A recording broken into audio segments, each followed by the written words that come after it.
So according to the National Academy of Science report, 90% of chemicals applied to our food has not been tested for long-term health side effects. The FDA tests only 1% of the food for pesticides or pesticide residue that's in our food. The most dangerous and toxic pesticide requires special tests and methods that are rarely used by the FDA.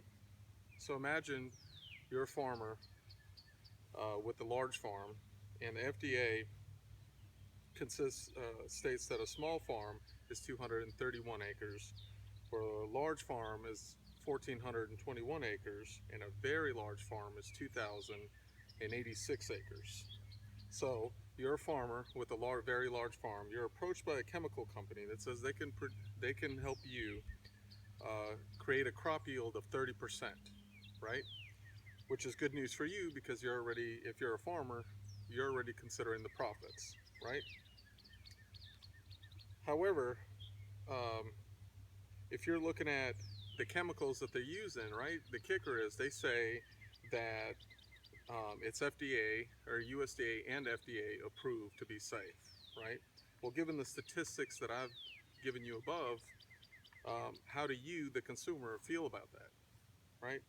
So let's talk about that. So let's talk about the problem and the possible solutions, okay? The problem is there's too many chemicals flooding the market, right? And the government can't keep up with all these chemicals or keep up with the testings of all these pesticides and herbicide chemicals, right?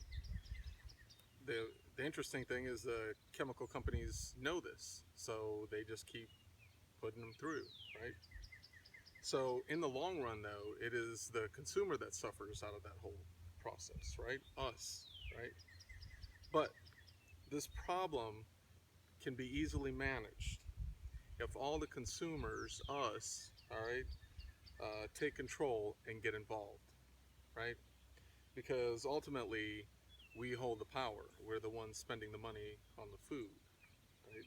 So, um, how we do that is by eating organic food or demanding more organic products, okay?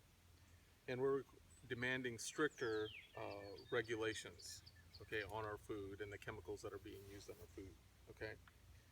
So luckily for us, the USDA has already been enforcing some of these rules, and they've already been um, enforcing some of the organic labeling regulations, which consist of producing food without producing certain methods like uh, genetic engineering or radiation.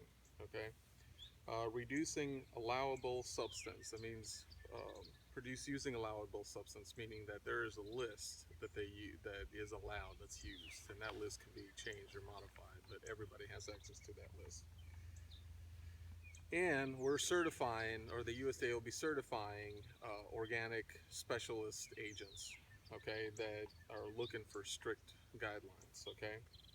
But maybe you don't trust the USDA, which, given the statistics I've just shown you above, or the example I've shown you earlier, I don't blame you. So the alternative to that is maybe growing your own food, okay? And so I know some of you are thinking this is too much or it can't be handled or I don't know anything about it, okay? Luckily, lifehack.com states that you don't have to have a green thumb to grow some foolproof veggies, okay? Which include lettuce, tomatoes, cucumbers, carrots, radishes, green beans, zucchini, and there's probably a huge list of others that are easy to grow and don't take an expert to grow them. Okay, and there's benefits to organic foods, right? They're more nutritious. Prevention.com, okay, says that organic grown foods are have more nutrition are more nutrition and vitamins. They have vitamins and minerals, enzymes, and micronutrients that are not in commercial. All right. Also, the LA Times states that 343 studies show that higher concentrate of antioxidants are found in organic food. They've also shown that some conventional foods have higher residue of pesticides and toxic metals such as, I'm going to try to pronounce this, cadmium. Okay, so we've got a problem, we've got a solution. My goal here is to, or my hope here is to help you um, want to research your own and come up with your own research and come up with your solution, but also to hopefully eat organic food, or at least push towards eating organic food. We as the consumers have the power to change the industry, but only if we're united in our mission. Okay, so join me in making a change in the food industry by demanding higher regulations, or more stricter regulations, and maybe taking control of your food and growing your own food and eating organic food. Thank you.